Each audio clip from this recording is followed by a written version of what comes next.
नमस्कार दोस्तों, स्वागत है आपका। आज एक बार फिर से आपके साथ मुखातिब हैं आज के इस विशेष अंक में, जहां हम बात करने वाले हैं संविधान दिवस की। जानेंगे भारत के संविधान को बहुत ही डिटेल से। तो बिना ज़्यादा समय लिए चलिए वीडियो को शुरू करते हैं।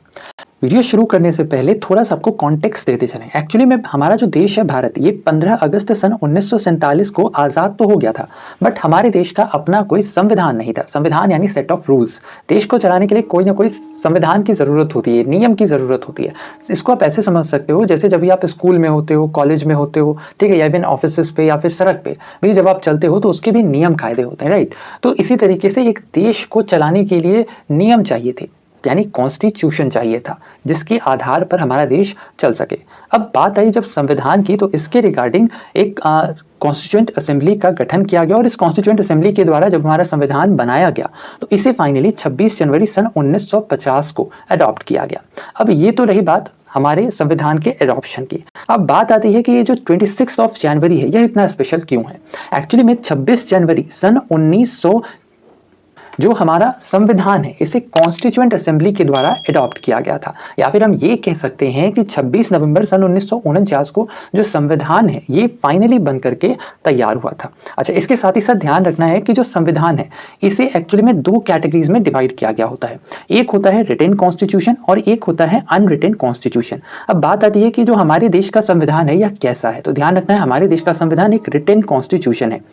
अच्छा, तो फिर अनरिटेन कॉन्स्टिट्यूशन क्या है? अब दोनों को ही एक बार ही समझ लेते हैं। देखो, लिटरली वैसे तो मीनिंग होता है रिटेन मतलब लिखा हुआ और अनरिटेन मतलब नहीं लिखा हुआ, लेकिन इसका जो एक्चुअल मतलब होता है वो ये है कि रिटेन कॉन्स्टिट्यूशन का मतलब होता है संविधान लिखा तो गया ही है, साथ ही साथ इसका कॉम्पाइलेशन किया गया है, यानी इसे कॉम्पाइल करके एक बुक के फॉर्म में बनाया गया है, तो इसे हम लोग कहते हैं रिटेन कॉन्स्टिट्यूशन।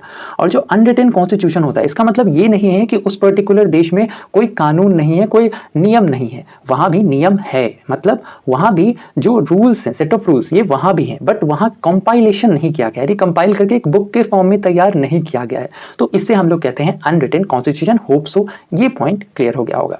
अब आते हैं वापस से अपने टॉपिक पर। तो ध्यान रखना है हर वर्ष 26 नवंबर को कॉन्स्टिट्यूशन डे के रूप में मनाया जाता है। साथ ही साथ ध्यान रखना है कि जो 26 नवंबर है इसी दिन राष्ट्रीय कानून दिवस के तौर पर भी मनाया जाता है। इसके अलावा जो 26 नवंबर है, जिस दिन यानी कि कॉन्स्टिट्यूएंट असेंबली के द्वारा हमारा जो संविधान है इसे अडॉप्ट किया गया था, उसी दिन से जो सिटीजनशिप है यानी नागरिकता हो, ठीक है, या फिर इलेक्शन हो, या फिर जितने भी टेम्पररी रूल्स वगैरह थे, ठीक है, ये सारे के सारे उसी दिन से इंप्लीमेंट कर दिए गए थे। और बाकी के जितने भी प्रावधान थे इन सभी को 26 जनवरी सन 1950 को लागू किया गया है। इसके साथ ही साथ ध्यान रखना है कि जो संविधान दिवस है यह पहली बार वर्ष 2015 में मनाया गया था, और उसके बाद से इसे हर वर्ष 26 नवंबर को मनाया जाता है। साथ ही साथ ध्यान रखना है कि जो संविधान सभा है, ठीक है, इसका जो गठन है यह एक्चुअली में नवंबर 1946 में किया गया था, कैबिनेट मिशन प्लान 1946 के तहत। इसके साथ ही साथ ध्यान रखना है कि जो पहली मीटिंग थी, ठीक है, ये एक्चुअली में 9 दिसंबर 1946 को आयोजित की गई थी,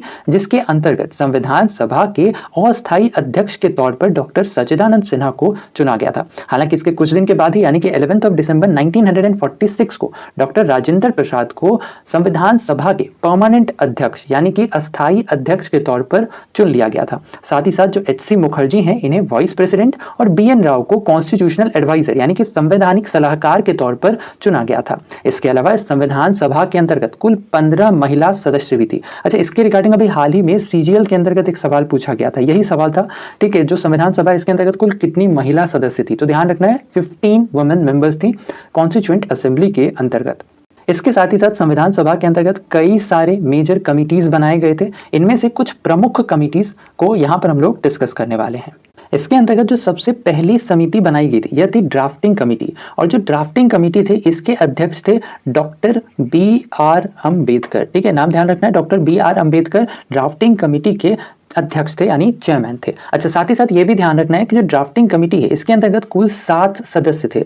इसके चेयरमैन तो थे डॉक्टर बी.आर. अम्बेडकर, बाकी के 6 की बात करें तो इनमें एक थे एन. गोपाला स्वामी अयंगर, है ना। इसके साथ ही साथ ध्यान रखना है अल्लादी कृष्णा स्वामी अय्यर, ठीक है, अल्लादी कृष्णा स्वामी अय्यर। इसके साथ ही साथ के.एम. मुंशी साहब, ठीक है, के.एम. मुंशी। इसके साथ ही साथ ध्यान रखना है मोहम्मद शदाउल्ला, और इसके अलावा एन. माधव राव, और जो आखिरी नाम आता है ये है टी. कृष्णामाचारी का। तो ये 6 लोग इस ड्राफ्टिंग कमेटी के अंतर्गत यानी प्रारूप समिति के अंतर्गत ये 6 लोग सदस्य और एक थे डॉक्टर बी आर अम्बेडकर, यानी इसके अंतर्गत कुल 7 सदस्य थे, ये ध्यान रखना है। अच्छा, इसके साथ ही साथ जो अगली समिति बनाई गई थी ये थी steering committee, rules and procedure committee, finance and staff committee. इस तीनों ही कमेटी के चेयरमैन के तौर पर डॉक्टर राजेंद्र प्रसाद जी को चुना गया था। अच्छा, इसके साथ ही साथ जो यूनियन कॉन्स्टिट्यूशनल कमेटी थी, union power committee, state committee, तो ध्यान रखना यूनियन और स्टेट से रिलेटेड जो भी कमेटी बनी थी, ठीक है, इन सभी के अध्यक्ष के तौर पर पंडित जवाहरलाल नेहरू को चुना गया था। इसके साथ ही साथ जो प्रोविंशियल कॉन्स्टिट्यूशन कमेटी थी, advisory committee on fundamental rights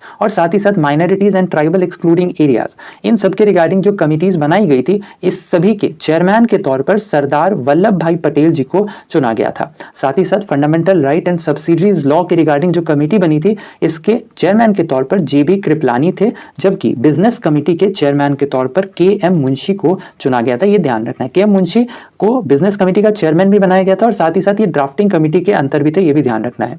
इसके अलावा बात करें जो हमारा नेशनल फ्लैग है, इसे संविधान सभा के द्वारा 22 जुलाई सन 1947 को अडॉप्ट किया गया और साथ ही साथ जो नेशनल एंथम और नेशनल सॉन्ग है, इसे 24 जनवरी सन 1950 को अडॉप्ट किया गया था। साथ ही साथ जो हमारा संविधान है, इसे बनाने में कुल 2 साल 11 महीने 18 दिन का समय लगा था। साथ ही साथ संविधान को बनाने के रिगार्डिंग कुल 11 सेशंस, कुल 11 सत्र आयोजित किए गए थे और इसका जो बजट था उस दौर में वो था 64 लाख का, ठीक है, 64 लाख का टोटल बजट इस पर आया था। इसके साथ ही साथ ध्यान रखना है, जब हमारा संविधान बन करके तैयार हुआ था उस समय इसके अंतर्गत कुल 395 आर्टिकल्स, 8 शेड्यूल और 22 पार्ट थे, जबकि वर्तमान में इसके अंतर्गत कुल 470 आर्टिकल्स, 12 शेड्यूल और 24 पार्ट हैं। अच्छा, इसके साथ ही साथ ध्यान रखना है कि जो हमारे देश का संविधान है, इसमें कई सारे देशों से अलग अलग जो प्रावधान है वो शामिल किए गए हैं, जैसे कि यूनाइटेड किंगडम से सिंगल सिटीजनशिप लिया गया है, साथ ही साथ बाई कैमरल पार्लियामेंट लिया गया है, ठीक है। इसके अलावा यूएस की बात करें यानी अमेरिका की बात करें तो यहाँ से फंडामेंटल राइट हो गया, ठीक है। इसके अलावा जो जुडिशियल रिव्यू है ये भी यूएस से लिया गया। इस तरीके से कई सारे ऐसे प्रावधान हैं जो कि अलग अलग देशों से लिए गए हैं। इसके साथ ही साथ ध्यान रखना है 24 जनवरी सन 1950 को डॉक्टर राजेंद्र प्रसाद को भारत के पहले राष्ट्रपति के तौर पर चुना गया था। इसके साथ ही साथ ये भी ध्यान रखना है कि जो हमारा संविधान है यह दुनिया का सबसे लंबा संविधान है। अच्छा, यहाँ पर एक और सवाल बनता है, अगर दुनिया का सबसे लंबा संविधान भारत का है तो दुनिया का सबसे पुराना संविधान ये कहाँ का है? तो ध्यान रखना है, दुनिया का सबसे पुराना संविधान है यूएसए का, ठीक है, जबकि भारत का संविधान दुनिया का सबसे लंबा संविधान। अब चूंकि बात संविधान की हो रही है तो इसके पार्ट्स और आर्टिकल्स की बात ना हो तो थोड़ा सा अधूरा सेशन होगा, राइट। तो यहाँ पर हमने इसे भी इंक्लूड कर दिया। ध्यान रखना, पार्ट 1 के अंतर्गत यूनियन एंड इट्स टेरिटरी है जो कि आर्टिकल 1 से 4 तक है। पार्ट 2 इसके अंतर्गत सिटीजनशिप की बात करता है 5 से 11। पार्ट 3 फंडामेंटल राइट्स 12 से 35। पार्ट 4 डायरेक्टिव प्रिंसिपल यानी डीपीएसपी आर्टिकल 36 से 51। Part 4A fundamental duties article 51A।